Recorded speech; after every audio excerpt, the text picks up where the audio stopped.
Hallo, liebe Zuhörerinnen und Zuhörer. Wir freuen uns, dass Sie beim letzten Online-Beitrag des laufenden Programms vom Literarischen Salon der Leibniz-Universität Hannover dabei sind. Gleich sprechen der junge US-amerikanische Schriftsteller Rye Curtis und der Journalist Markus Müntefering über Curtis' Debütroman Cloris, im Original Kingdomtide. Müntefering, der für Spiegel Online schreibt, bezeichnete das Buch eben dort als fast makellosen Roman. Das Gespräch wird zweimal durch den Vortrag einer deutschen Passage des Buchs unterbrochen. Die Lesung übernimmt die Schauspielerin Maja Schöne, die im Ensemble des Hamburger Thalia-Theaters wirkt. Außerdem ist sie bekannt durch die deutsche Netflix-Serie Dark, in der sie die Hannah Kahnwald spielt. Wir haben 2 Versionen der Aufzeichnung hochgeladen. Die erste ist das Originalgespräch in Englisch. In der anderen, gedolmetschten Version sind die Stimmen von Curtis und Müntefering heruntergedimmt, sodass man die Stimme unseres Simultandolmetschers Bernd Leinenbach besser hören kann. Wir bedanken uns bei allen Beteiligten, insbesondere auch bei der VGH-Stiftung, die das Gespräch im Rahmen unserer Reihe Atlas der Literaturen ermöglicht hat. Jetzt geht es los. Wir wünschen gute Unterhaltung. Hello, welcome to the Literarischer Salon at Leibniz-Universität Hannover. Mein Name ist Markus Müntefering und wir haben heute zu Gast in LA Rye Curtis, den Schriftsteller, der im vergangenen Jahr seinen Debütroman Cloris, im Englischen heißt er Kingdomtide, veröffentlicht hat. Er ist im Deutschen erschienen im CH Beck Verlag und wurde sehr gut übersetzt von Cornelius Hartz. Als ich diesen Roman in die Finger bekommen habe, habe ich genau einen Absatz gebraucht, bis ich eigentlich schon schockverliebt war in dieses Buch. Und deswegen, bevor wir gleich mehr über dieses Buch erfahren, wird Rye Curtis gleich den ersten Absatz eben lesen und vielleicht könnt ihr dann nachvollziehen, warum mir das so ging. Rye, I just said that when I got your novel and I started reading it, it was from the first paragraph that I was absolutely smitten about this, and so I just wanted to ask you to read the first paragraph for us. Sure. Well, thank you so much for having me here, and I'll read this first paragraph. I no longer pass judgment on any man nor woman. People are people, and I do not believe there is much more to be said on the matter. 20 years ago, I might have been of a different mind about that, but I was a different Cloris Waldrip back then. I might have gone on being that same Cloris Waldrip, the one I had been for 72 years, had I not fallen out of the sky in that little airplane on Sunday, August 31st, 1986. It does amaze that a woman can reach the tail end of her life and find that she hardly knows herself at all. Thanks, Rye. Yeah. Diese erste Passage gibt uns auch gleich oder erklärt uns gleich das Rätsel, warum dieser Roman auf Deutsch Cloris heißt, weil die Hauptfigur ist Cloris Waldrip. Cloris Waldrip ist 72 Jahre alt, als sie diesen Flugzeugabsturz erleben muss. Sie erzählt das Buch 20 Jahre später, da ist sie 92 und sitzt in einem Altenheim. Und was sie uns erzählt, ist eine ziemlich unglaubliche Geschichte eines monatelangen Martyriums. Cloris Waldrip stürzt, wie gesagt, mit einer kleinen Cessna ab. In dieser Cessna waren außer ihr Ehemann, den sie eigentlich immer nur Mr. Waldrip nennt, und der Pilot. Beide sterben bei diesem Flugzeugabsturz und Cloris ist allein in den Bitterroot Mountains. Die Bitterroot Mountains ist ein großes Naturreservat irgendwo zwischen Idaho und Montana. Ich glaube, sie ist auf der Montana-Seite. Und ja, was macht sie jetzt? Sie hat überlebt, sie ist relativ unverletzt, sie hat aber eigentlich nichts dabei. Also sie nimmt sich die Klamotten, die sie finden kann, unter anderem Alligatorenstiefel, den sie ihrem Mann vor langer Zeit mal geschenkt hat. Der ist nämlich wasserdicht. Den benutzt sie in der Folge als Trinkgefäß. Und sie hat noch ein paar Karamellbonbons. Also die Aussichten fürs Überleben sind nicht besonders gut. Trotzdem wird sie tatsächlich die Geschichte überleben, was wir wissen, weil sie erzählt. Und dabei bekommt sie aber Hilfe tatsächlich. Das ist ein seltsamer, maskierter junger Mann, von dem wir sehr lange nicht wissen, wer er eigentlich ist. Und der bringt ihr manchmal Essen, der hilft ihr, wenn sie so eine Vergiftung hat und halluziniert. Der bringt sie so ein bisschen durch diese Zeit durch, sodass sie tatsächlich eben am Ende überlebt. Und was dieses Buch jetzt von Anfang an sehr, sehr spannend macht, ist, wie Rye Curtis das erzählt. Also gerade dieses erste Kapitel, in dem sie den Absturz nochmal erzählt, der begeistert durch seinen Detailreichtum. Es wird der Mr. Waldrip hat ein Gelee am Kinn und er hat eine eingerissene Nagelhaut, aus der so ein Tropfen Blut kommt, also so ein kleines, schon mal vorwegnehmen des Unheils, das auf sie wartet. Und genau, und dann crasht dieses Flugzeug. Sie ist unterwegs und versucht sich irgendwie in diesem Leben einzurichten. Sie ist 72, sie ist Texanerin und sie hat eigentlich ein vollkommen behütetes Leben geführt. Das heißt, sie ist überhaupt nicht vorbereitet auf das, was da auf sie zukommt. Parallel gibt es eine Art Suchaktion. Das heißt, es gibt eine Texas Rangerin, die heißt Deborah Lewis, und die hat es sich auf die Fahne geschrieben, Cloris zu finden, obwohl sie eigentlich, wo alle ihr sagen, es ist überhaupt keine Hoffnung, dass diese Frau überleben könnte, die Geschichte. Tatsächlich wird sie Cloris nie finden, weil sie quasi zur selben Zeit, als Cloris aus dem Wald kommt, dann aufgibt und in ein neues Leben entschwindet. Aber wir werden später noch deutlich mehr über Deborah Lewis, die Rangerin, erfahren, eine sehr unglückliche Frau.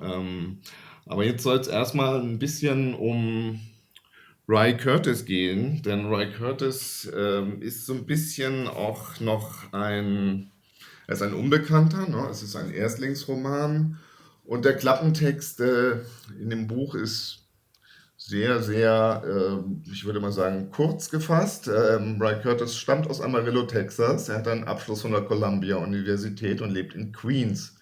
Cloris ist sein erster Roman. Man findet auch nichts zu Rye Curtis in den sozialen Medien. Auch eine Webseite gibt es nicht. Man findet ein paar Rezensionen, das eine oder andere Interview und ein wunderbares Gespräch mit der Schriftstellerin Jennifer Egan, in dem die beiden sich sehr lange und sehr interessant über das Buch unterhalten. Mal sehen, ob wir da heute rankommen.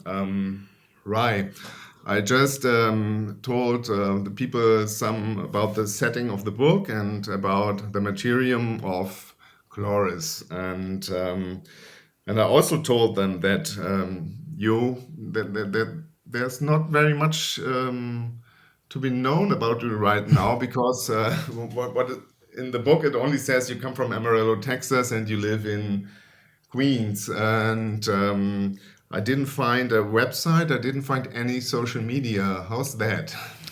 Well, I've never really had social media, and I don't really like it. I had it briefly for a little bit during the publication time, and then I decided that, there was a reason I'd never had it. I don't like it, so I just don't, I took it off, and because I'd never, look at it or do anything with it, and so and I do have just a website that's ryecurtis.com. Well, so you could hardly call it a website; it's just some links, but yeah, I don't really like to do too much stuff online, or so that's generally why there's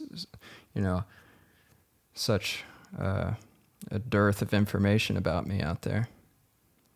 So maybe we can spill some light on your biography. So in the book it says you live in Queens, but now you're in LA, just as we are talking. So I think you moved to LA some time ago. Yeah, I did, and it's been nice. I've been spending most of my time before that during the worst of the pandemic. I spent out at a ranch in Texas, a family ranch, and so that was nice to be able to have that space, and so that's generally what I've been doing for the past, I don't know, I guess 18 months or whatever it's been. I don't know. Time has become so strange. Yeah. But why did you go to LA? Has it anything to do with the movie business? No, I generally I used to live here years ago for a couple years after high school, and I have friends here, and I wanted to, just move around, I guess. I thought about going back to New York, but my partner is from LA, and so we thought we'd come out here for a bit. And I don't know where I'm going next or what's going to happen, but I don't foresee myself being here for too long. So you just mentioned the last Pandemic. 1.5 years of COVID-19, and it's exactly the time when your book came out in the US. I think shortly after this, all this crap started. So it's for a new novelist, isn't it like a slap in the face, because you can't do all the things you used to do when you Yeah. have a book out, like going on a book tour or something. I know it was unfortunate for that reason, among many others. But yeah, I wish I could have had more, face-to-face interaction with people, and I've gone to a few more events or anything like that.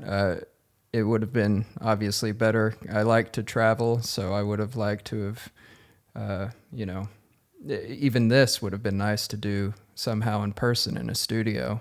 But it is what it is, and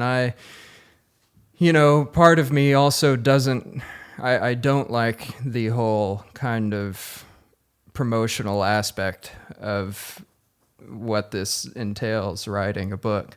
I've learned, because this is my first book, so I've learned that that's not maybe my forte or my favorite thing to do, because, I like talking about the book, but I wonder if that kind of, I don't know, I don't want to put ideas into people's minds about how they should interpret the book, and I like it when it's just kind of, I prefer to remain as unknown or as unintrusive as possible, and intrusive as possible, but it's just not, that's not the day we live in. So the age we live in is kind of contrary to that notion. Yeah. So what happened to the book in the last 1.5 years? Was there because even if the circumstances were very bad for promoting it, was there kind of a buzz? Was something happening with it? Was it as successful as you hoped it would be? You mean, do you mean that, I guess, can you repeat that? Yeah, sure. I thought about this being a bad time for a newcomer to bring out a book, and what happened in the last 1.5 years. What happened to the book? Has it been a success? Have people talking about it? Has there been any buzz about it? Or Yeah, I mean, the book has done more than I, thought it would. I have no frame of reference about what was going to happen, so I kind of just sat back and was pleasantly surprised and very grateful about everything that did happen. Generally, I was excited throughout the whole process, because people that were interesting and and people I respected were saying great things about it. People that I was very. It was a humbling experience, I guess. The whole thing was very just exciting, and there has been buzz and that kind of thing. So I guess that's what you hope for. But generally, I wanted people just to read it, and having them read it on a scale that I hadn't imagined was pretty fantastic. Mm-hmm. What I thought about when I read your book, it was actually another book that has been quite successful in the same time. That's also telling a story of a woman living alone in the woods. And of course, it's Where the Crawdads Sing by Delia Owens. And I thought this should maybe have been the bigger success because it's a bigger book. But have you read it? No, I haven't actually, but I do know that title, and I have not read it though. Yeah, but nearly anybody or everybody in the US must have read it because it was such a huge bestseller, huh? Yeah, I know. There are books like that that seem to be just ubiquitous on all the shelves. And I don't know. I've never read it. All right. It's quite a good book, so but yeah. So it's 1.5 years since the publication of your book in the US. You didn't have to do much of promotional work. There was the COVID-19 situation, and did it give you time to work on your next book already? Yes, I've been working on that and trying to get that to make sense. I've been having all of this stuff that's been going on has offered up quite a big distraction for me. Even though I was squirreled away on a ranch, was only surrounded by cattle and armadillos, I still found some way to be, I guess, unnerved by it. There was a lot of anxiety, and I had a hard time trying, getting my foot in the door with this next project, but it's starting to come along much more quickly now, so I'm hard at work. Mm-hmm. Good to hear. And would it have any connection to Cloris or Kingdomtide? I think that it will have certain tonal and thematic connections, that some of which are probably subconscious on my end that just will happen, but I think I'll be made aware of it more as I continue to work on the next project. But I think that there will be some connections. It won't be like a sequel. We're not going to find that she's been, somehow gone on another adventure, or that she goes on a solving mysteries, or has been reanimated from the grave of somehow. I don't know. No. But I more thought about Deborah Lewis, because I like her so much, and she just vanishes into thin air. Yeah, she needs to vanish. That's what I think makes her character work to me. I just wanted it to be that, we don't know what's happened to her, because you lose touch with people. You don't know what people. You used to, I guess. Maybe now nobody loses touch with anybody else, which I find to be probably catastrophic in the end. But I don't know. It causes me a lot of anxiety. But I don't know. I think that there will be some connections. Like I said, I think there'll be thematic or tonal connections between Kingdomtide and whatever this thing turns out to be. Mm-hmm. So we will dive into the book after Maja Schöne has been reading us the first passage from the book of I think 2 she will be reading, and in this passage we will get to know Cloris and her way to deal with the extreme situation she's in. And Ja, so let's hear Maja Schöne. Als ich den Rand des Abhangs erreichte, sah ich Mr. Waldrip. Er hing etwa ein halbes Dutzend Yards unter mir in einer großen Fichte, ein ganzes Stück über dem Boden. Ich rief ihm zu, ob er in Ordnung sei, aber eigentlich hätte ich mir diese Frage selbst beantworten können. Er bewegte sich nicht, und am Gesäß seiner Blue Jeans quoll Blut hervor. Ich rief noch einmal seinen Namen. Ich fürchtete, dass er gelähmt war und mir nicht antworten konnte. Dennoch gab es nichts auf der Welt, was ich hätte tun können. Ich konnte ihn nie und nimmer erreichen, und selbst wenn, was hätte es genützt? Da kam mir zum ersten Mal in den Sinn, zu beten. Ich kniete mich an den Rand der Böschung und schaute hinab auf das riesige Tal und betete. Unser Vater, der du bist im Himmel. Mr. Waldrip hängt dort unten in einem Baum und er ist schwer verletzt. Bitte hilf uns. Bitte hilf uns, bitte rette uns, Herr.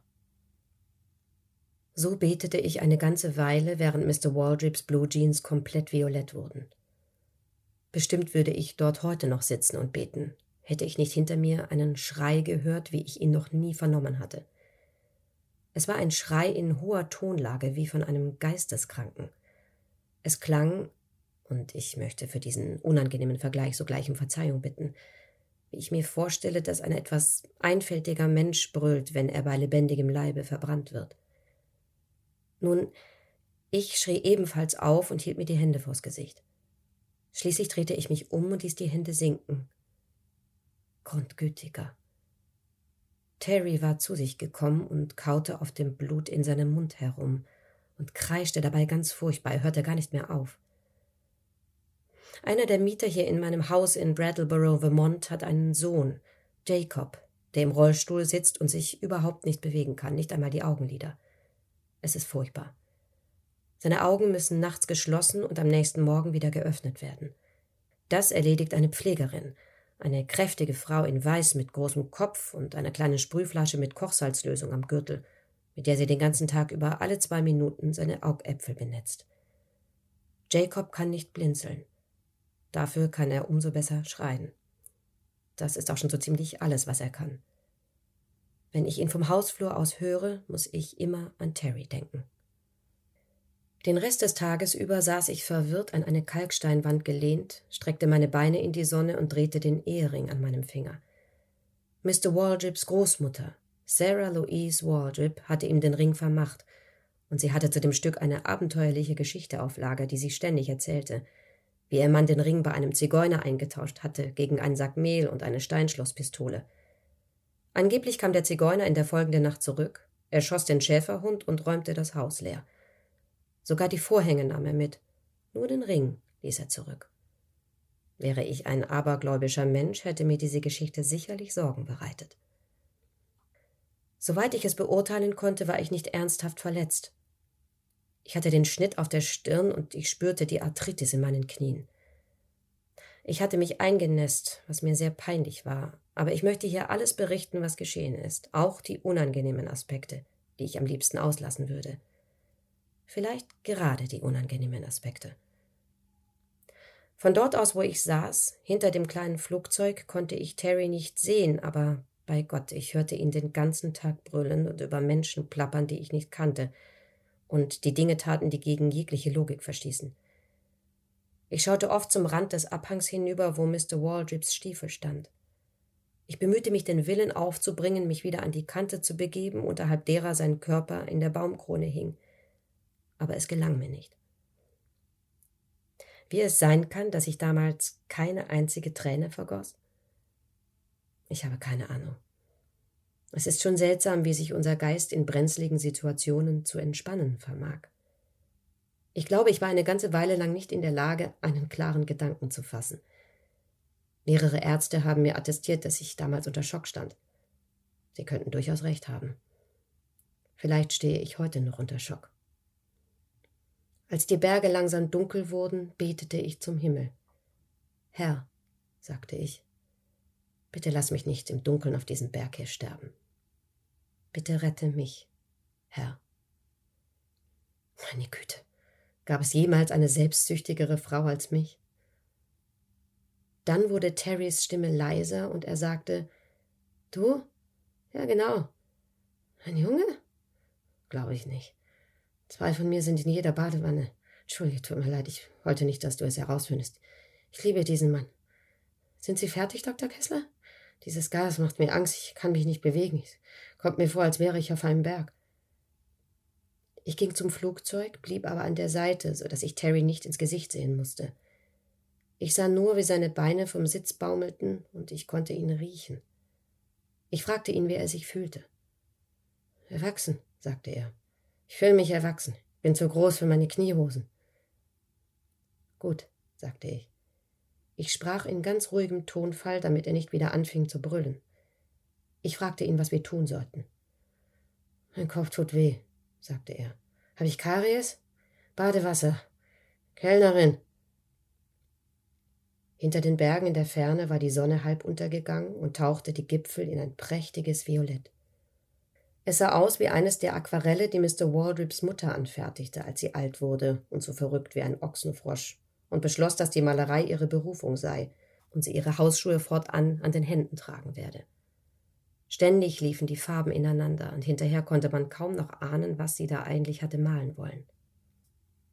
Ich ging an die Spitze des Flugzeugs, um nach Terry zu sehen. Seine Augen standen offen. Ihr Blick war leer, und sie glänzten wie die Glasaugen in den Trophäen, die alle Jagdkollegen von Mr. Waldrip, zum Entsetzen ihrer Ehefrauen, in ihren Wohnzimmern aufgehängt hatten. Ich hatte Mr. Waldrip das nie gestattet.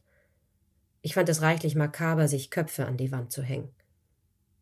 Terry kaute auf seinem gebrochenen Kiefer. Mir schauderte bei dem Anblick.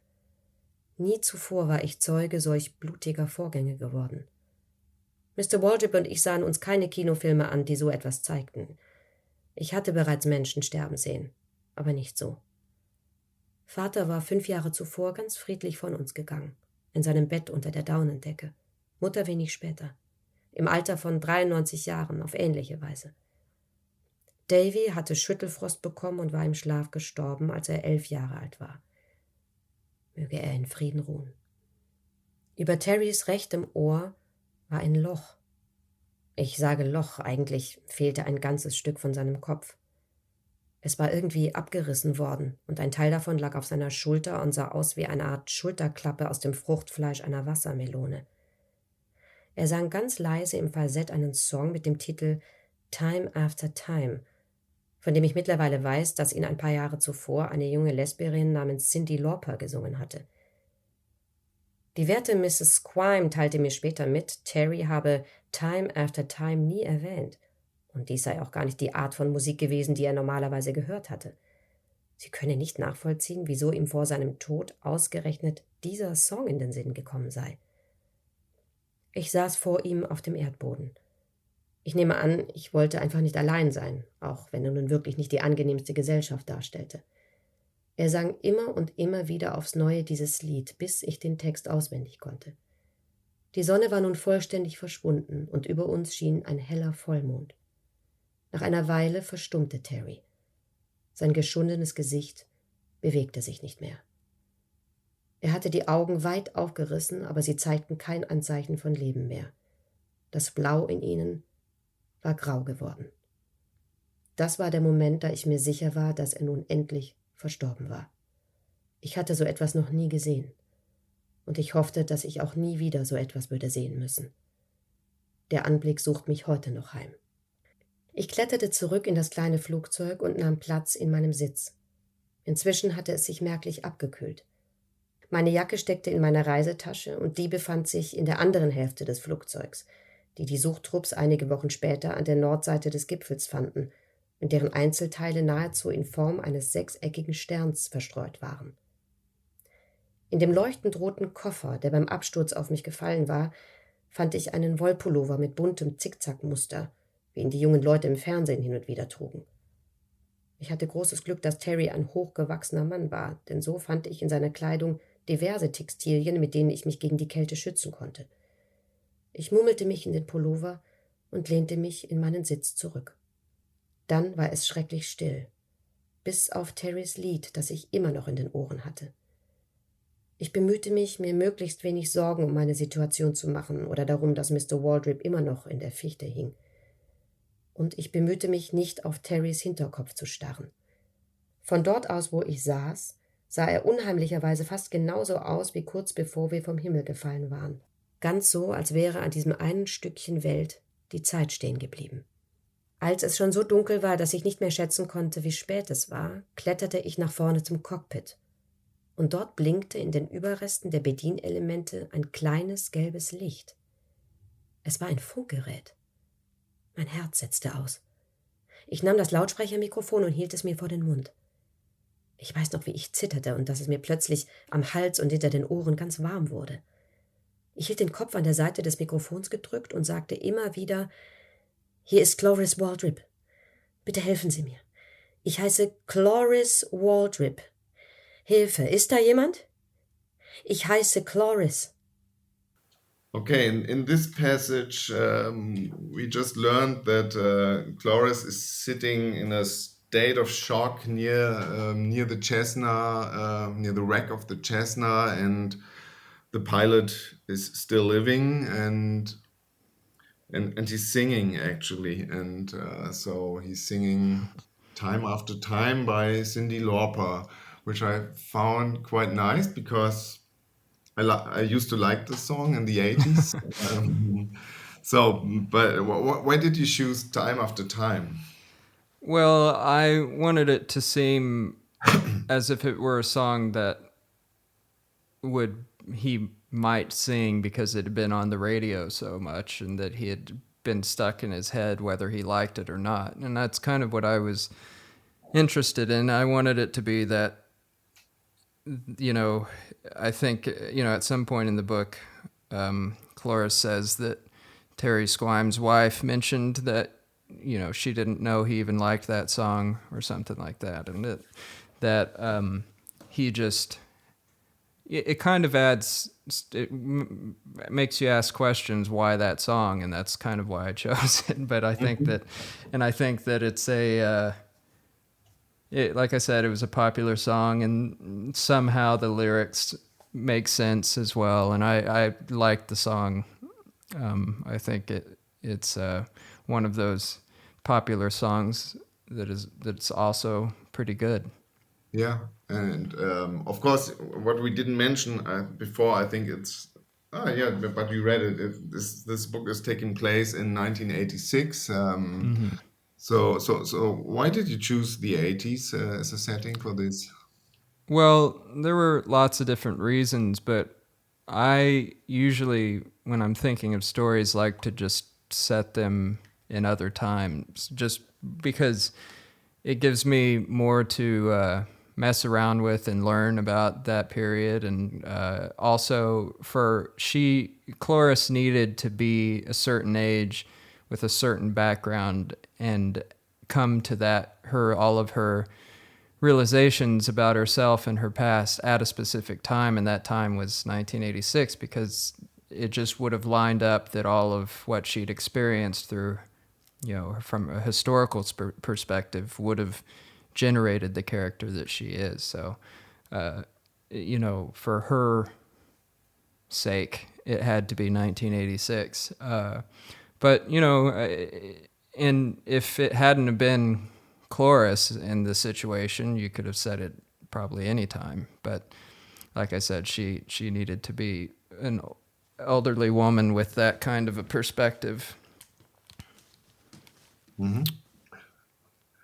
Yeah, and what we also didn't mention is that I'm not sure when you were born, but you are pretty young, so you may have been born around that time. Oh, I was born 1987, so yeah, it was pretty close. It's like I said, I think that I just am interested in setting and just being very aware of the time period in which the story is told and set, and so I would rather be, there's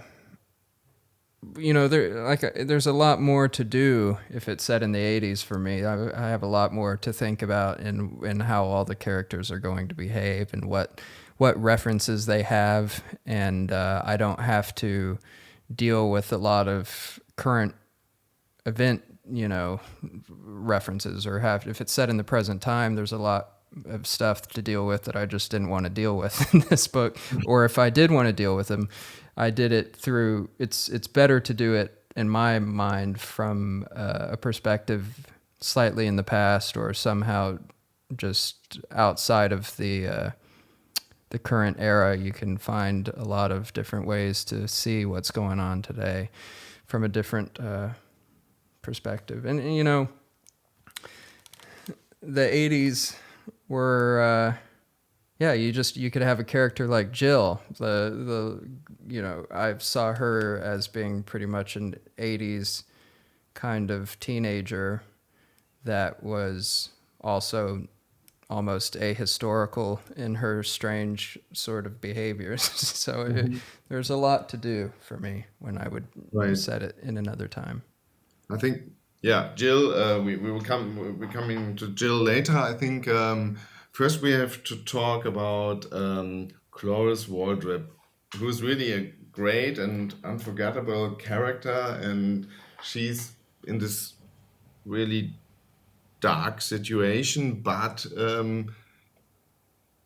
the way she tells it, and the Cloris parts are told from her point of view, and the way she tells it, it's in her very own language, and it's a language full of strange and funny metaphors. So she says things like the face of the dead pilot looks like a piece of watermelon after a picnic or something. So, this I thought was very, very funny because it was a kind of a juxtaposition to all the dark things going on. Was it intended to be funny in this way? Oh yeah, I mean everything that I want to work on has to be somewhat funny to me. I just, that's the way that I look at most things, I suppose. But also it's, I don't know, I think you need to take things seriously, but you also don't in a certain way. You have to, if you can't, I don't want to just have someone sit down and just scowl at a book I'd written and be, serious about it and have, big, highfalutin serious thoughts, which I think that comes from a lot of comedy anyway. I think some of the darkest and most poignant things comes out of humor. It arises from the humorous aspects of something. So I prefer to have that in anything I'd work on. Because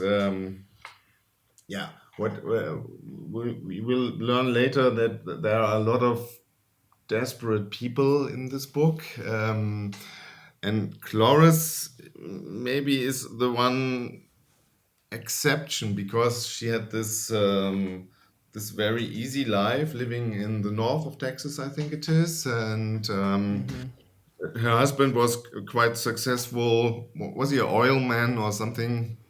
He's a cattleman, yeah. Cattleman, right. He was mildly successful, yeah. And she was working at the school bibliothèque. Yeah, the library, yeah. The library, yeah.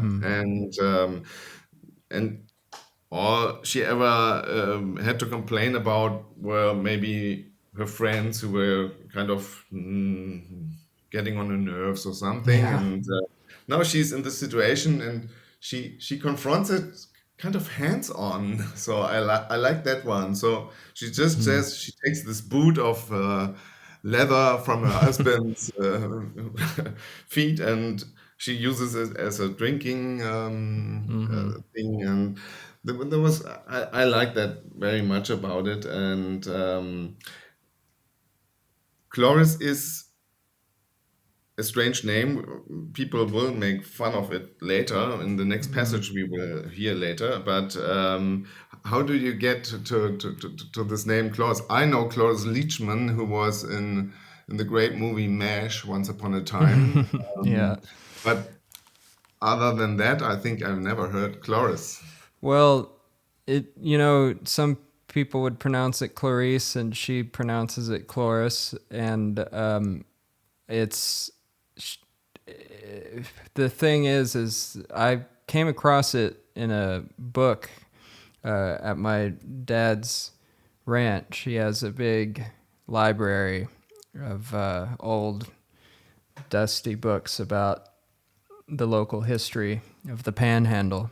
And so I grew up reading those, and there's a lot there. And in some of those books, there's kind of little biographies about local people in and around Amarillo that have done different things and are just, characters in town. And so one of them, there was this little picture, and there was hardly anything about who this person was, but it was just this little picture of a kind of just a little black and white, almost blurry picture of a little old Texas lady, and under it said Cloris.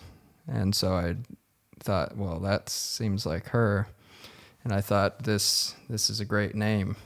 So But that was the starting point for the book. You already had the book in mind. Yeah, I already had lots of ideas going. To me, it's writing a book is just accruing tons of different kinds of ideas and then just picking out the ones that work together. And so I'd already had a bunch of different stuff that I had thought about that I wanted to use and ideas. And I thought, oh, this person is a great anchor for those ideas. Mm-hmm. So Cloris is a quite religious person. She's Methodist, I think, and this has to do with the original title of the novel as well. Mm-hmm. Can you explain what Kingdomtide is? Yeah, so Kingdomtide is a liturgical season for the Methodist denomination group of Christians, and it's pretty. It's supposed to be a time of charity and of kind of community within the Methodist Church, and so. Really what it is that during this time, this period of time, Cloris, all of this book takes place. It's taking place during the time of Kingdomtide, and she's just aware of that and thinks about it a few times. And so that's why the title came about. Mm-hmm. Plus, I think just visually and it's just to me it's just a pretty word. Yeah, it sure is. Yeah, being a religious person from Texas, so you are from Amarillo, Texas, and I read in the internet that you have around 100 churches in Amarillo alone. And, yeah, that does not surprise me at all. Yeah. Mm-hmm. So is this how is it to grow up in a town like this or in a? Yeah, it's very. Well, I found it to be incredibly suffocating and just formative. It really just helped me figure out ways in which I didn't want to go about living, and it helped me figure out what I wanted to do. And I think it was very important that I grew up in the Bible Belt for me as the way that I think about what I care about. And there's a lot of intolerance that comes along with that area and bigotry. And I think witnessing that on a really kind of heightened almost caricature of it, scale, I was able to come up with different kinds of characters that I could use. And I, I've been more or less an atheist since I was quite young because of it, I think. I've always been just suspicious of how much everyone seemed to go around. The whole town was generally Christian, and everybody is just repeating each other in kind of a dead-eyed way, it seemed to me.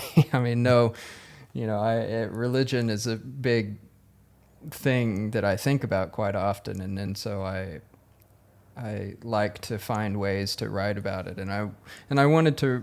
That's important for Cloris because she needs to have that kind of a background and be someone who's very religious and just find a new perspective on what she's taken for granted or dealt with in terms of her own beliefs throughout her life, and she needs to find a new perspective on that or recalibrate her own understanding about what all that means and how that means in relation to the world, which is changing around her, and she's finding all these strange characters. One good thing about it being set in 1986, and she can reflect on the near future.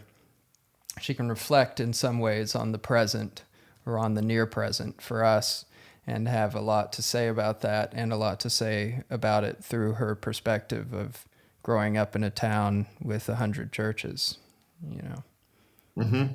Mm-hmm. Yeah, and as we already said, she's thinking about her life. In the first passage, she said, you can grow old and not even know yourself. So maybe the perfect life she seemed to be living wasn't so perfect after all. Is that one thing she learns there? Yeah, I think that she's figuring out that when you have something that this catastrophic and traumatic happened to you, you take a hard look at who you are and what's happened before that event. And so she's, I don't think that she's discrediting everything that she's had in her past or any kind of system of belief that she's had. She's just trying to understand it in a new way. And she's been thrown into a situation in which she has a lot of time to be incredibly pensive and think about death and about sadness and think about all of these, heavy thoughts. So naturally, you're going to wonder, who am I even? Mm-hmm. What I found interesting is that what she does mostly in the beginning of her ordeal is she always compares her experiences and the experiences she makes with something she knows from the past, which has really nothing to do with each other, but she always does it. So Uh-huh. is it because she's like of clawing at her old life? So Yeah. but then I think she gets free, and there's even one scene. I think it's maybe a little bit after half the novel is over, where Ranger Lewis and her search posse, they are nearby, and she could just step out of the woods and say, "Hello, here I am," which she wanted all of the time, and she doesn't. Why?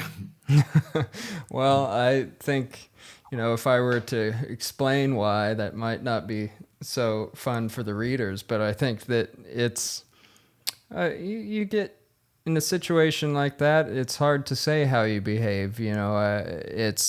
She's had a lot of time to consider her life back home, and she's at the tail end of her life. She's closing into the end, and she just lost her companion, who was one part of that life, one half of it. So, and in a very real way, she's been, half of her is gone, because people married in that, for that long, and particularly in that historical kind of setting, during that time period, and with all of it being conservative Christian lady, that marriage is an intense part of her identity that's been taken away. So now she has to think, well, what would I even go back to do? Who would I even be if I went home? Or you'd just be a widow, I mean, she has a lot to think about. And I think I hope that there's something that's more than any of that can be taken away from her decision to stay as well.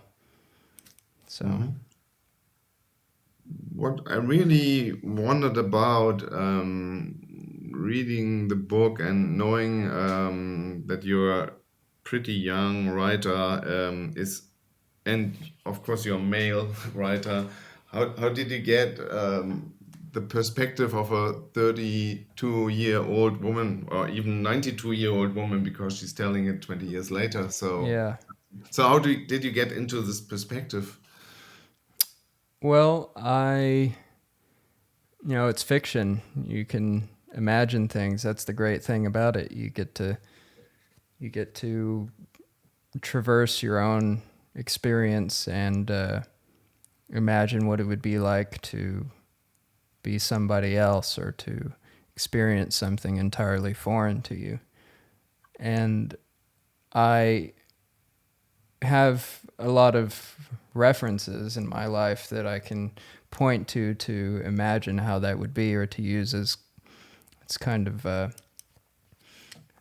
just a North Star to find my way to that kind of an experience. And I've spent a lot of time around old people, because my father is much older than fathers are when they're the father of somebody my age usually. And so he's in his 80s, and so I've kind of just grown up with older people around, and we would, I've known several people that were pretty much like Cloris, and so it wouldn't be too hard for me to fathom what that experience would be like. But I mean, again, it's fiction, so I don't know what it would be like, obviously. but I know, that's the wonderful humanity that fiction can kind of give to us, is that we can take time to imagine what other people are doing in their lives and how that might feel.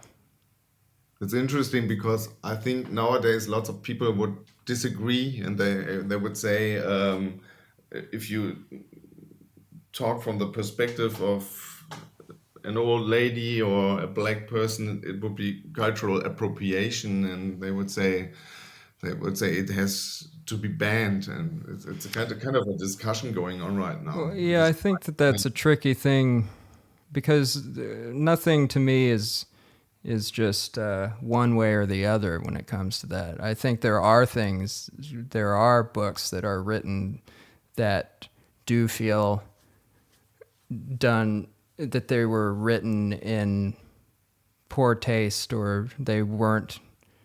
They were written with intentions that seem strange or suspicious, or fall kind of in a awful way, and they don't.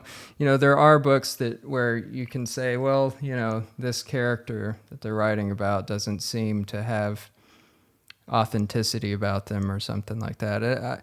I don't know. It's tough to say. I'm of the mind that fiction should still be. I want to be able to write about. If I'm gonna just write about myself, because that's pretty limiting.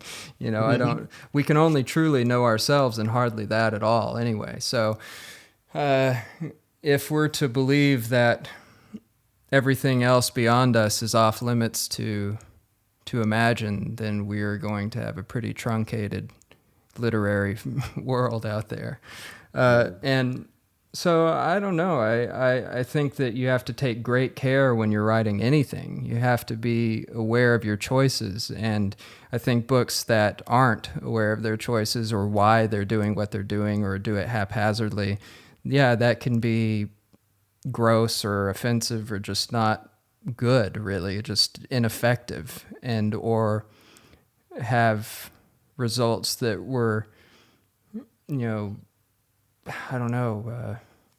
just unintentional and mean-spirited somehow. But I don't know. I'm all for.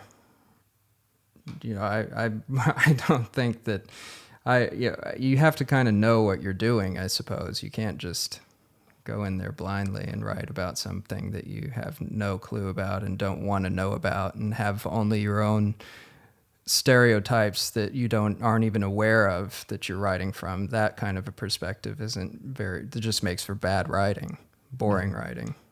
Right. So you even made the task more difficult for you, because you don't only write from the perspective of this 70 or 92-year-old woman, but you have another main character, Ranger Lewis. You write this part in the third perspective, so the third person, sorry. So you always had to switch. How did you do it? Did you write the passages of Cloris first and then the other ones, or did you just switch at one day from first person into third person narrative? It seems to be. I don't. I kind of. I don't know. I think I did it back and forth pretty much. I didn't just do one chunk and then do the other. And it's a lot of editing, so I went back and made sure it was all making sense as best it can. And I start out with a pretty careful plan before I write any prose at all. I have a structure in mind and have what I want to happen pretty well locked down usually. So that part wasn't that difficult, really. Ranger Lewis, I wanted to have this third person separation because I think that part of what I like about what I've done, I think, is just trying to make something that deals slightly with the notion of perspective, maybe like we were talking about before. And from Ranger Lewis, she's complicated and maybe difficult to fully understand or like in a way that Cloris perhaps isn't. And I think that's kind of interesting to me. Yeah. So I think we need to get to know Ranger Lewis better. So Maja Schöne will read another part from your book where we meet Ranger Lewis in a pretty messed up state, I think. Yes, let's hear it. Louis rubbelte einen dunklen Fleck von der Uniform. Ihre Augen waren blutunterlaufen, die Lippen violett. Sie spülte die Seife aus dem braun-oliven Hemd und hielt es über dem Spülbecken gegen das Licht. Dann ließ sie es wieder ins Wasser sinken, nahm das Messingabzeichen und wusch es unter dem Wasserhahn aus. Sie legte das Abzeichen beiseite und blickte aus dem Fenster über der Spüle. Die kleine Holzhütte stand am Rande einer schummrigen, schmalen, bewaldeten Schlucht, hinter der die Berge aufragten. Sie ließ die Uniform weiter einweichen und ging mit einem Glas Merlot ins Wohnzimmer. Sie setzte sich auf die Couch und schaltete das Transistorradio auf dem Beistelltisch ein, aber sie hatte keinen Empfang. An der Wand über dem Kamin hing der Kopf einer kümmerlichen Hirschkuh, die ihr Ex-Mann geschossen hatte, als er noch ein kleiner Junge war. Sie beobachtete, wie auf der staubigen schwarzen Nase eine Wespe landete. Vor dem Haus hörte sie Stimmen. Louis drehte das Rauschen des Radios leiser. Das Geräusch von Stiefeln auf den Stufen zur Veranda. Sie leerte das Glas Merlot, schaltete das Radio aus und ging zur Tür. Sie öffnete, ließ aber die Fliegengittertür geschlossen. Ranger Claude Pawson lehnte im Türrahmen. Nachdem ihm einmal fast die Nase abgefroren war, hatte sie eine dunkelgraue Farbe angenommen, doch ansonsten hatte er ein attraktives Gesicht, wie Louis fand. Er hob den Rangerhut von seinem sauberen, dunklen Haar und hielt ihn sich an die Hüfte. »Hey, Debs«, sagte er. »Sorry, dass ich dich am Sonntag nach 9 noch stören muss. Hattest noch das Licht an?« »Schon in Ordnung«, sagte Louis. Claude wohnte nebenan in einer kleinen, blau gebeizten Hütte mit seinem kranken Golden Retriever Charlie. Er hatte keine Vorhänge vor dem Schlafzimmerfenster, und Louis konnte ihn beobachten, wie er im Bett las oder mit offenem Mund schlief. Morgens trank sie meistens eine Tasse Kaffee und ein Glas Merlot und sah ihm dabei zu, wie er seine Uniform bügelte. Einmal war sie Zeuge geworden, wie er nach Mitternacht nackt am Fuße seines Bettes saß und in das Fell des Hundes weinte. Louis öffnete die Fliegengittertür und hinter Claude stolperte noch ein Mann die Stufen hinauf und mühte sich mit einer Videokamera ab, als wäre sie ein Betonklotz. Der hühnerbrüstige Mann lehnte sich gegen einen Pfosten, wo ihn die Lampe der Veranda in gelbes Licht tauchte. Mit Schwung hiefte er die Videokamera von der Schulter und fuhr sich mit zitternder Hand über den dünnen Nacken. Er kratzte an den roten Stoppeln, bis seine Finger im Hemdkragen verschwanden. »Guten Abend, Ma'am.« Claude wies sich mit dem Daumen über die Schulter, stellte den Mann als Pete vor und sagte, er sei ein alter Freund von der Highschool. »Der wird eine Weile bei mir und Charlie wohnen.« »Meine Alte hat mich verlassen«, sagte Pete. »Das ist natürlich Mist.« »Schon okay, Ma'am, danke. Claudia hat gesagt, er nimmt mich eine Weile bei sich auf, bis ich wieder auf den Beinen bin.« Claude erzählte Louis, sie hätten geplant, dass Pete ihm mit seiner neuen Kamera hilft, den Geist von Cornelia Ackerson auf Video aufzunehmen. Er sagte, es werde Pete auch gut tun, sich bei den Friends of the Forest zu engagieren und dabei ein wenig frische Luft zu schnappen. Pete warf einen Blick auf die dunkle Bergstraße hinter sich. Sie und Claude sind also die einzigen Ranger hier oben? Vielleicht kann ich ein wenig helfen und dabei auf andere Gedanken kommen. Pete hatte ein paar Flaschen Cider dabei. »Wir haben schon nach dem einäugigen Geist Ausschau gehalten, den ihr hier oben habt«, sagte Pete. Er band sein rotbraunes Haar zu einem dünnen Pferdeschwanz zusammen und stellte den Riemen an der Videokamera ein. »Claudie hier will, dass ich ihn filme, aber ich habe ihm gesagt, ich kann das gar nicht so gut, Videos machen. Er hat schon immer mehr an mich geglaubt als ich selber. Ich kenne Claudie, seit wir in Big Timber auf der Highschool waren. Ist bestimmt gut, alte Freunde um sich zu haben, wenn es einem schlecht geht.« Louis nickte und schaute Claude an. Im Licht der Verandalampe sah man die Hundehaare auf seiner Uniform. Er drehte den Rangerhut in den Händen, als würde er ein Auto lenken. »Also, was ist los, Claude?« »Ich sag mal, das ist schwer zu sagen. Wir haben über Funk einen Notruf abgefangen«, sagte Pete.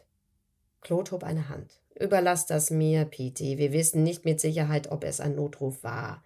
Wir wissen nur, dass wir eine humanoide Stimme gehört haben, die Cloris gesagt hat. 3-mal. Cloris, Cloris, Cloris. So in etwa. Es war ziemlich abgehackt.« »Cloris?« »Cloris. Ich bin ein ängstlicher Typ. Das hat mir Angst gemacht«, sagte Pete. »Was zum Teufel ist denn ein Cloris?« »Keine Ahnung«, sagte Claude. »Wenn es sich um eine Art Code handelt, dann kenne ich ihn nicht. Und wozu? Zu welchem Zweck?« »Vielleicht hast du dich verhört.« Könnte sein. Glaube ich aber nicht.« »Was klingt denn so ähnlich wie Cloris?« »Morris?«, sagte Pete. »Wo wart ihr?« »Draußen am Darling-Pass.« »Habt ihr euren gottverdammten Geist gesehen?« Claude lächelte. »Schon gut, Debs, kein Grund, sich über mich lustig zu machen.« Pete hob eine rote Augenbraue. »Glauben Sie nicht an den Geist, Ranger Louis?« »Gesehen habe ich ihn noch nicht.« »Ich denke mal, es ist schwer, an etwas zu glauben, das man nicht sehen kann«, sagte Pete. »Ich wollte immer glauben, dass meine Frau mich liebt. Aber nach einer Weile sagte sie wolle was in ihrem Leben ändern, bevor es zu spät ist, noch was zu ändern. Sie sagte, ich wäre repressiv. Sie benutzt dauernd Wörter, die ich noch nie gehört habe, damit ich mich besonders dumm fühle. Aber ich sagte, sie kriegt sowieso nicht das Leben, das sie will. Nicht, wenn sie mit 39 aussieht wie 69.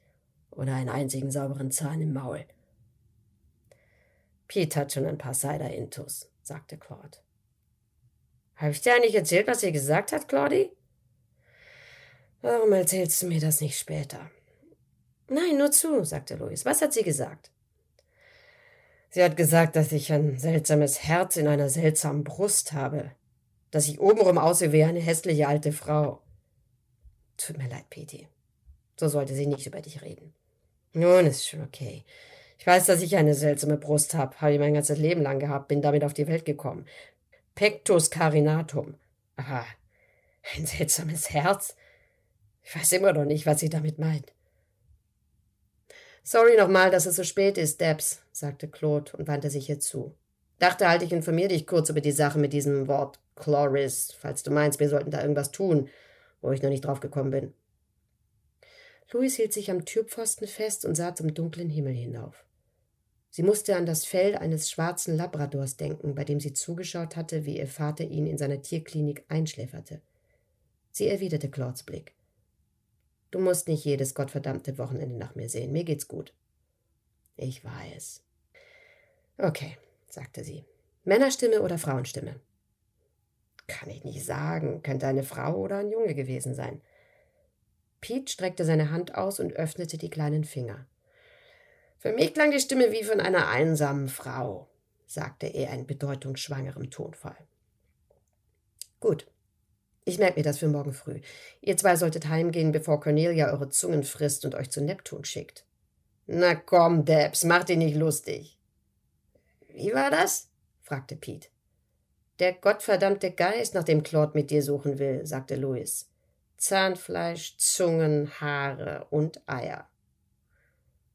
Sie ließ die beiden Männer stehen, schloss die Tür und ging zurück zum Spülbecken. Die Flecken in der Uniform waren nicht herausgegangen.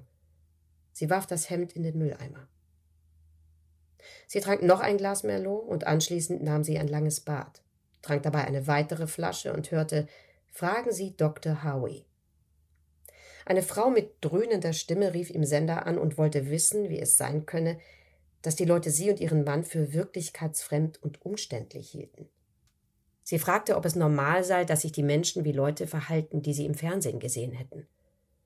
Dr. Howie sagte mit seiner näselnden Stimme, ja, das sei normal, vielleicht weil es einfacher sei, sich so zu verhalten, als die eigenen authentischen Impulse und Anliegen einzuschätzen und danach zu handeln. Louis schaltete das Radio aus und stieg aus der Badewanne. Sie trocknete sich ab und stand nackt vor dem Schlafzimmerfenster, von dem aus man auf dunkle Kiefern und dahinter bis ins Tal schaute. Mit dem Finger zeichnete sie den Umriss ihres hochgewachsenen Körpers nach, der sich in der beschlagenen Scheibe spiegelte. Weiter unten im Wald sah sie den Schein von Taschenlampen die Bäume streifen. Louis ging davon aus, dass es die beiden Männer waren, die weiter nach dem Geist von Cornelia Ackerson suchten. Sie wischte das Fenster ab und kehrte ins Badezimmer zurück, wo sie sich ins Waschbecken übergab. Dann ging sie zu Bett, wo sie eine unruhige Nacht verbrachte, voller Träume, von denen sie beim Aufwachen sicher war, dass sie geträumt hatte, aber sie konnte sich an keinen mehr erinnern. Am Morgen sagte sie sich, nur Gott weiß, was mir in meinen gottverdammten Träumen passiert.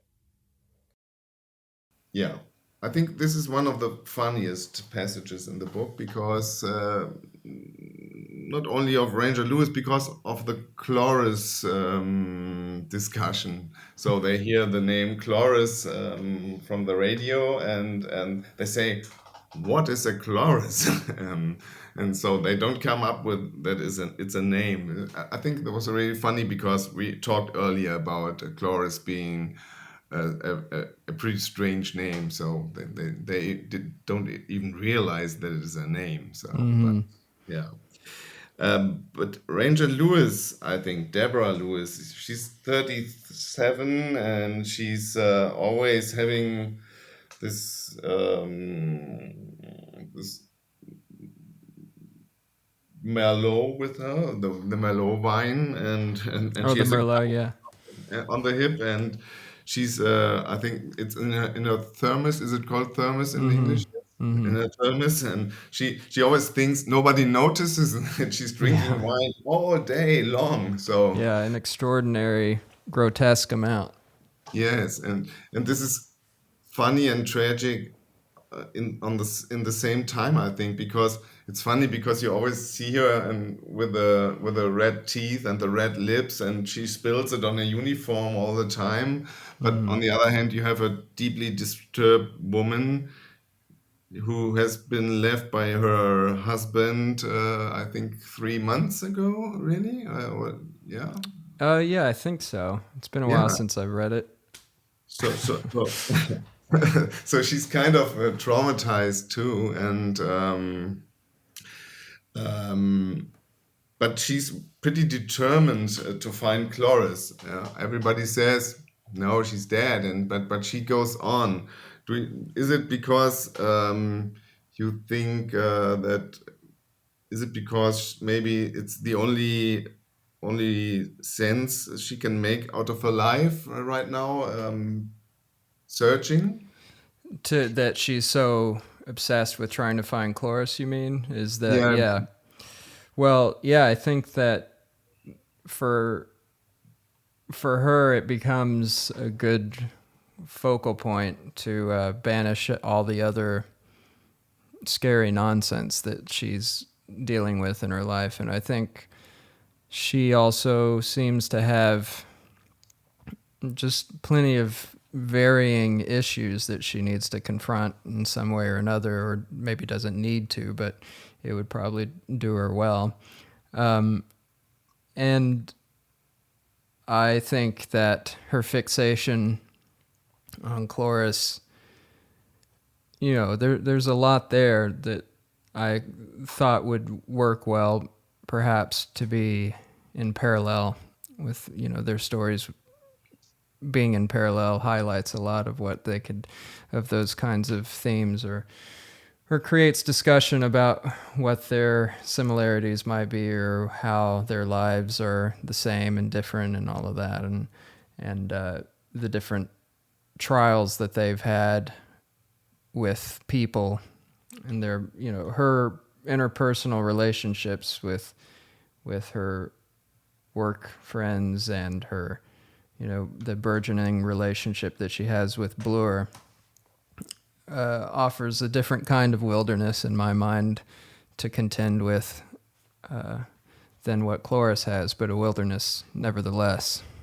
Yeah, let's talk about Bloor in a minute, and but before, I just wanted to say that I think when I think of Ranger Lewis, I always think of the woman from Fargo, the Coen Brothers movie, because she's so determined as well.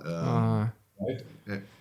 Do you see any parallels there? I don't. I mean, I guess I can if I, it's interesting to me that people say that, because I don't really see that. I like the Coen Brothers and I like Fargo, but I don't see that, there's quite a lot different. I think that Lewis is much more messed up and doesn't have her stuff together in the way that I forget the character's name in Fargo does. I think that they're pretty different in my mind, but I guess They maybe are. because they both wear uniforms. That might be something that happens. No. I don't know. Because they just start on a case, let's call it a case, and then Yeah. they lose. So Yeah, so- they are similarly determined. But I think what I think happens for Ranger Lewis is that she's determined, but then she starts to find there's a futility that I really like that happens with her being so fixated on Cloris. She's, everyone else is just kind of, let's just move on, bad things happen, and she's fixated on trying to fix what it is that's bad and trying to right that wrong, but ultimately, we don't know, there's no resolution for her, and that's very important to me. Yeah. And you mentioned Stephen Bloor. Bloor, is it called Bloor? Gloria. Bloor, Stephen Bloor, and he's one of the maybe strangest love interests ever that I ever encountered in a novel. Well, thank you. Yeah, and this is a compliment because he's from search and rescue, so he's on her team for a limited time, and he looks really strange. I think he has some kind of a mullet. Yeah. Yes. So it's the 80s after all. But I think he loses all the hair already, and he still has the mullet, which was pretty good, pretty bad. His wife is dead, so he's a loner too, as everybody in this book is a loner. So there are other characters around. Ranger Lewis, there's a partner, a work partner, the other ranger who lives nearby. He's very lonely. He's always sitting at home with his dog, and sometimes she sees him crying, I think. And he again has a friend. I think it's called Pete, who's come to his cabin to live with him for a time, and he just lost his girlfriend. So they are all loners. And then of course, there's Jill, the daughter of Stephen Bloor, who's coming later, and she's very, very desperate teenage girl too. I think she sometimes has maybe sex at the school toilet or something. But these are pretty dark characters, I think. So, Yeah. so how come Well, all this darkness? Has it been some point of your life where you had to oh, cope with loneliness or loss? well, yeah, definitely. I have, and maybe that's why, but I wanted to write in this way. But I think all of that loneliness serves the story, and serves to make you think about what personal connection means and the way that we treat each other. When you're so lonely, you can be overly ardent about connection, and you can be somehow find ways to hurt people, and without thought or intention behind it, but hurt them nevertheless. And so there's a lot of that going on, and a lot of what it means to be misunderstood, or the ways in which everyone seems to so resolutely misunderstand each other. And that's something that I thought would be, what I'd want to have in the book. So I think all of this loneliness and all these misplaced characters helps to point to those thoughts, or lead to discussion in that way, I would hope. And you have to quote New Order, very bizarre love triangle in the book, because Bloor is starting a kind of an affair with Ranger Lewis, but it seems like very he's misusing her. I'm not sure about the word right now, but he's pinching her all the time. Yeah. And he's really hurting her, but and you don't know if maybe she tolerates it or she likes it or whatever she wants from him, but this was very disturbing when I read it. So there's this one scene that's really strange where Bloor and his daughter Jill and Ranger Lewis are together in the hot tub, and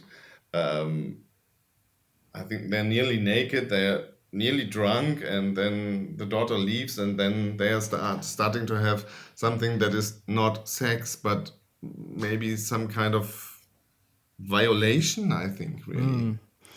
Yeah, well, all of that is you know, it like I said, I think that, you know, it is a mess. It's complicated, and there's no good answer. And the way that I think about it, I don't want to even explicate too carefully, because that takes the fun out of it. I don't, you know, the point is that is complicated, and I don't have too much to say on it, because it is what it is, and people don't make sense, and their choices often don't make sense, and those are the most authentic choices that we, you know, that when you're writing fiction, those are the most authentic choices to make, are the ones that aren't clear cut, and there's a lot of reasons why I can imagine that, you know, Ranger Lewis would get caught up in a situation like that with a man like that. And then, you know, to me, it just feels very real in a certain way, even though it's bizarre. Bizarre things, particularly today, it seems, are the most real. And so, yeah, she's certainly fallen into a really strange situation that she has to navigate. And I think, again, I wanted to see a book that would have something like that in parallel to a more straightforward survival narrative. And that's, I'm proud of that. I'm proud that there's this kind of bizarre, complicated narrative that's bumping up against what we usually take to be a more straightforward, you know, story. Yeah, and you should be. And it's even that you describe all these people, and their heterosexual relationships didn't work. I think even the relationship that Cloris had with her husband is quite very the woman doing the things the man wants, in a way, and all the others are loners now. And then Lewis turns to Jill, who's like just turning 18, and maybe she's a little bit in love, and you don't know what's happening. And then you have all those mentionings of other things, like different kinds of representation of sexuality. You have a ghost, and I like ghost pretty much, Cornelia Ackerson, and she's a transgender person who has been killed. And I think there's later in the book there's another mentioning of a guy who's feeling like a woman sometimes. And this is something I found quite interesting, because it's somehow related to all these relationships that don't work. Yeah, like I said, I think that there's a lot to do with misunderstanding and bigotry in this book, I think, and I hope that comes across in all of those characters. I was hoping that you know, I want people to, or I'd like people to consider just the complexities of bigotry and how we deal with it on a personal level and how we condemn it as well. Just being in a society of condemnation is pretty complicated, and you know, it's just a really I wanted it to make people ask questions about what they hate and why they hate it, and why they don't understand other people, and how they feel about certain taboos, and what, you know, and all of it is interesting too, is because I imagined it being read by people in Texas and Amarillo and wondering how they would feel about it. And it's kind of a little joke for me to have them try and come to terms with certain ideas that I hoped were in there in the book. And, I've got a lot of pretty cool feedback from a lot of my dad's friends, a lot of cool, everybody's very generally conservative, and they've read it because they've known me since I was little. And I get a lot of, they all seem to really like it. And they say, it's made them think about things differently. And they're all old Texans. And so that's if nothing else, I'm glad that happened. So all of those characters that are vying for complicated relationships that don't seem to work, or have all these points of misunderstanding and are complicated by their own misunderstanding of their own identities, and just all of that, I hope, serves the purpose of making people ask questions to them, sit down and talk to themselves for a little bit, maybe. So our time is nearly up, but I wanted to ask, because people in Germany don't really know Charles Portis, and so we are again with the Coen brothers, because the Coen brothers filmed a book of Charles Portis once called True Grit, which of course has been made into a movie before, John Wayne movie, but I think the Coen brothers movie is much better. But Charles Portis, who wrote the novel, I think you mentioned when you talked to Jennifer Egan, you mentioned it as well, and it seems to be a very important novel in America, because I find references to it all the time. Oh, really? Yeah. So, but in Germany, nobody knows it. So you like it, and maybe you can tell us in 3 sentences what to read after Cloris, maybe True Grit by Charles Portis, and why. Yeah, maybe read that. I like, after I wrote Kingdomtide, I got more interested even in Charles Portis. I'd read some of it years ago, and I liked it a lot. And then, but somewhat lately, I'd gotten more interested. I mean, he's just was a great writer, and he wrote. I don't know. I would say True Grit is great, but I'd say maybe read Masters of Atlantis, and that's a really great one that he wrote, and it's very funny. Right, Charles Portis. So people look for Rye Curtis, Cloris, or read it in the original, which is even better, Kingdomtide, and then after this, look for Charles Portis. And thank you very much, Rye, for doing this. And oh, thank you, Marcus. This has been a very cool thing. I'm glad to have gotten the chance. Yeah, great. And have a great day. It's just starting in LA. So it is. I've got the whole day ahead of me. Yeah. Enjoy it. Yeah. Well, thanks again.